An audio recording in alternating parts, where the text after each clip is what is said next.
Hello everyone, welcome to Guidely. कैसे हैं आप सब? आई होप आप लोग बहुत ज़्यादा अच्छे होंगे और जैब एग्जाम्स की प्रिपरेशंस भी काफ़ी अच्छी तरीके से कर भी रहे होंगे। तो आज हमारा पीपीबी का चैप्टर 7 है। ऑलरेडी मैंने चैप्टर 7 पढ़ा दिया है। सारे इंपॉर्टेंट कॉन्सेप्ट्स को मैंने ऑलरेडी कवर कर दिया है। प्लेलिस्ट बना हुआ है, जाकर देखिए। आज हम बैंकर स्पेशल रिलेशनशिप में एक और कॉन्सेप्ट यानी कि राइट ऑफ सेट ऑफ के बारे में पढ़ने वाले हैं। तो ये एक इंपॉर्टेंट कॉन्सेप्ट है, जैसे आपके एग्जाम्स में क्वेश्चंस आते हैं तो उसको हम यहाँ पर देखेंगे। इसके अलावा मैं बता दूं कि हमारा जो पेड बैच है वो स्टार्ट हो चुका है गाइज। अगर किन्हीं को भी हमारा पेड बैच लेना है, पेड कोर्स आप अवेल करना चाहते हो तो जल्दी से इनरोल कर लीजिए।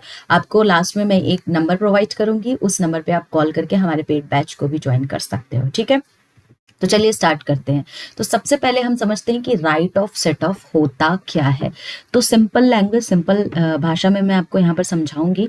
राइट ऑफ सेट ऑफ का मतलब होता है जैसे एक पर्सन है, ठीक है। मान लीजिए राम है और राम का एक सेविंग अकाउंट है बैंक के साथ और एक इनका लोन अकाउंट है बैंक के साथ, ठीक है। अब मान लीजिए इन्होंने लोन लिया जिस लोन का हर महीने 20,000 ईएमआई जाता है और एक राम का जो सेविंग अकाउंट है उसमें 50,000 रुपए डिपॉजिट है, ठीक है। तो इस केस में क्या होता है कि अगर राम अपने ईएमआई को रीपे नहीं कर पाता है तो इस केस में बैंक इनके सेविंग अकाउंट से इस लोन का एडजस्टमेंट करती है। यानी कि बैंक 50,000 जो इनके सेविंग अकाउंट है उसमें से 20,000 रुपये काट लेगी ईएमआई के तौर पे, तो बाकी जो सेविंग अकाउंट में पैसा बचेगा वो 30,000 बचेगा और इधर लोन उनका एडजस्ट हो जाएगा सेविंग अकाउंट के पैसे से। तो इसको बोलते हैं राइट ऑफ सेट ऑफ। अब ये जो राइट ऑफ सेट ऑफ है ना, ये उसी अकाउंट पे लग सकता है। जैसे अगर राम है और राम का ही अगर नाम का सेविंग अकाउंट है, राम के खुद का सेविंग अकाउंट है, तो उसी सेविंग अकाउंट से आप उनके लोन अकाउंट को एडजस्ट कर सकते हैं। किसी और के सेविंग अकाउंट से आप उनके लोन अमाउंट को एडजस्ट नहीं कर सकते हैं। इसके अलावा आप प्रायर प्रॉपर एक नोटिस भी देते हो कस्टमर को रिगार्डिंग लोन एडजस्टमेंट, ठीक है। तो ये होता है राइट ऑफ सेट ऑफ। तो इसके कुछ एसेंशियल फीचर्स हैं, उसके बारे में हम अभी यहाँ पर पढ़ लेते हैं। तो सबसे पहला जो फीचर है यानी कि लीगल बेसिस पे, तो जब भी कोई कस्टमर लोन लेने जाता है बैंक में, ठीक है, तो वहां पर एक स्टैट्यूटरी राइट होता है, यानी कि एक अग्रीमेंट बनता है जिस अग्रीमेंट में ये लिखा होता है कि अगर आप लोन का ईएमआई नहीं भर पाओगे तो बैंक आपके सेविंग अकाउंट से उस पैसे को एडजस्ट करेगी, ठीक है। तो ये इस स्टैट्यूटरी राइट लीगल बेसिस पे ये पूरी चीजें अग्रीमेंट में लिखी होती है, जिसको बैंक और कस्टमर दोनों मिलकर के इस अग्रीमेंट को हामी भरते हैं। अब यहाँ पर मान लीजिए कोई ऑनगोइंग सिचुएशन चल रहा है, जैसे एग्जांपल में मान लीजिए कि आपके सेविंग अकाउंट में 20,000 रुपए है और आपने जो लोन लिया है 15,000 का लिया है और हर महीने 15,000 ईएमआई कटता है, लेकिन इस महीने आप ईएमआई नहीं भर पाए, तो क्योंकि आपका बैंक के साथ एक अग्रीमेंट है, बैंक क्या करेगी, आपके सेविंग अकाउंट से 15,000 रुपए काट लेगी और इसके लिए वो आपको एक रीजनेबल नोटिस भी देती है कि इस केस में अगर आप ईएमआई नहीं भरते हो तो वो ऑटोमेटिक आपके सेविंग अकाउंट से एडजस्ट कर लेगी। दूसरा होता है नो एक्सक्लूजन एग्रीमेंट। तो अगर कोई भी अग्रीमेंट नहीं बना है जो राइट ऑफ सेट ऑफ को रोक सके तो उस केस में भी बैंक पेमेंट को काट सकती है, एडजस्ट कर सकती है। म्यूचुअल डेप्ट की बात की गई है यहाँ पर। म्यूचुअल डेप्ट में सेम आपको देखने को मिलेगा कि एक अकाउंट में आपके 30,000 जमा है और एक अकाउंट में आपका 10,000 का लोन है, तो अगेन बैंक क्या करेगी, म्यूचुअल अग्रीमेंट है, म्यूचुअल डेप्थ है, तो यहाँ पर क्या करेगी, 10,000 एडजस्ट कर लेगी आपके 30,000 वाले अकाउंट से। गारंटर्स क्रेडिट बैलेंस की बात की गई है, तो बिल्कुल गारंटर क्रेडिट बैलेंस को हम यूज नहीं कर सकते हैं for the right of set of, ठीक है। तो ये बिल्कुल ही नहीं अप्लाई होगा गारंटर क्रेडिट बैलेंस पे। सिंगल एंटिटी रूल में जितने भी ब्रांचेस होते हैं बैंक के, उसको सिंगल एंटिटी की तरह ट्रीट किया जाता है। इसका क्या मतलब है, जैसे कि मान लीजिए आपका कोई भी बैंक अकाउंट दिल्ली में है, ठीक है, जिसमें 15,000 जमा है आपका और मुंबई के ब्रांच में आपने 5,000 का लोन लिया, ठीक है, तो यहां पर आपके दिल्ली वाले अकाउंट से एडजस्ट किया जा सकता है, ठीक है। तो सिंगल एंटिटी रूल यहां पर काम करती है। नो कॉन्टिजेंट डेब्ट। अब फ्यूचर में होने वाले डेब्ट, फ्यूचर में होने वाले लायबिलिटी पे आप राइट ऑफ सेट ऑफ नहीं लगा सकते हैं, यानी अभी से ही आप उसको एडजस्ट नहीं कर सकते हैं। ट्रस्ट फंड की बात की गई है, तो अगर कोई ट्रस्टी अकाउंट है, ट्रस्ट अकाउंट है, तो उस पे भी आप right of set of rule नहीं अप्लाई कर सकते हैं।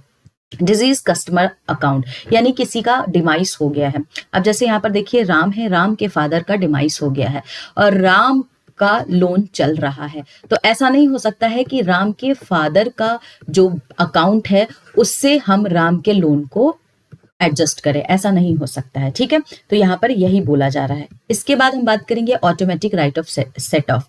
तो कुछ ऐसे केसेस हैं जिसमें ऑटोमेटिकली आपका एडजस्टमेंट होता है, एप्लीकेबल होता है। जैसे अगर कोई पर्सन की डेथ हो गई है, ठीक है, अगर वो दिवालिया हो गया है, इंसेनिटी है, इस केस में आप यहाँ पर automatic right of set of लगा सकते हो।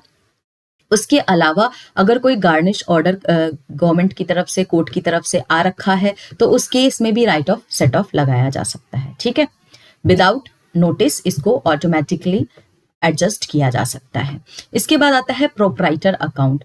तो अगर आप सोल प्रोप्राइटर हो, ठीक है, जैसे राम है, राम का एक सोल प्रोप्राइटर अकाउंट है और उनका एक खुद का इंडिविजुअल अकाउंट भी है, तो इन दोनों को कंबाइन करके यहाँ पर एडजस्टमेंट किया जा सकता है, यानी कि राइट ऑफ सेट ऑफ यहाँ पर लगाया जा सकता है। जैसे यहाँ पर एग्जांपल से समझिए कि जो सोल प्रोप्राइटर अकाउंट है उसमें 50,000 रुपए जमा है और उनके इंडिविजुअल, राम के इंडिविजुअल अकाउंट में 5,000 का लोन है, तो उस केस में दोनों को कंबाइन कर दिया जाएगा और जो सोल प्रोप्राइटर अकाउंट है राम का, उसमें से 5,000 रुपए को एडजस्ट कर लिया जाएगा।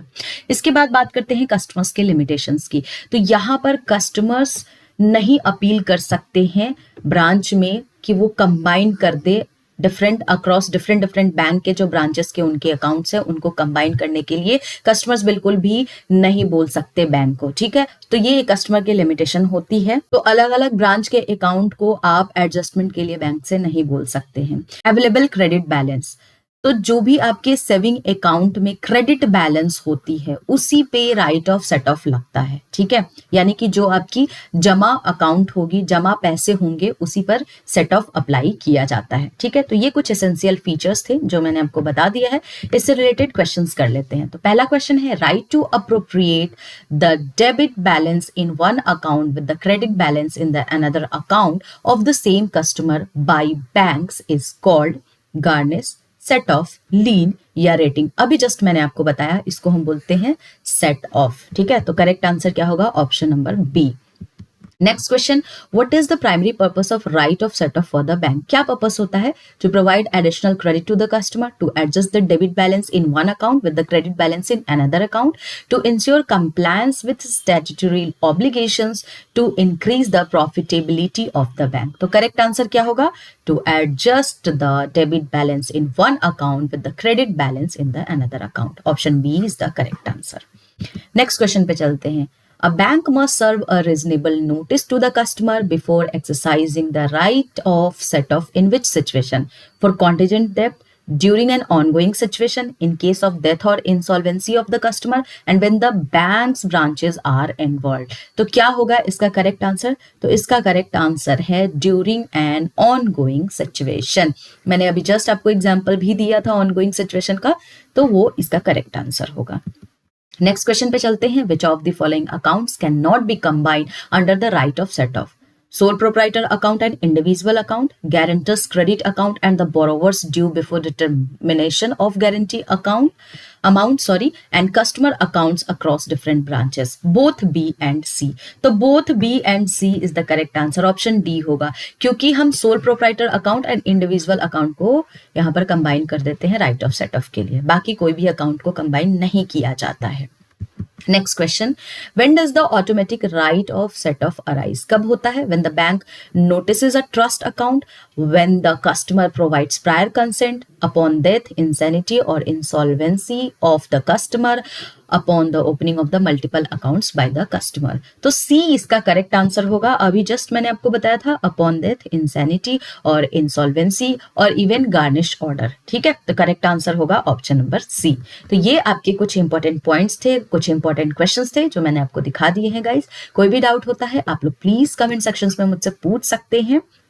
वीडियो पसंद आ रहा है, ज्यादा से ज्यादा लोग इसको सब्सक्राइब कीजिए। मैंने स्टार्टिंग में ही वीडियो के बोला था कि आपको पेड बैच अगर लेना है तो आपको ये गिवन नंबर है, नीचे नंबर दिया हुआ है, इस पे आप कॉल करके पूरी जानकारी पेड बैच के बारे में ले सकते हैं। ठीक है, एग्जाम आपका पास आ रहा है, रजिस्ट्रेशन ओपन होने वाला है, डेट शीट आ चुकी है, एग्जाम्स के सारे टाइम शीट आ चुके हैं। तो आप लोग बढ़िया तरीके से यहाँ पे पढ़ाई कीजिए। वीडियो पसंद आ रहा है तो ज्यादा से ज्यादा लोग इसको लाइक कीजिए। तो चलिए मिलते हैं हम लोग नेक्स्ट वीडियो में नेक्स्ट टॉपिक के साथ।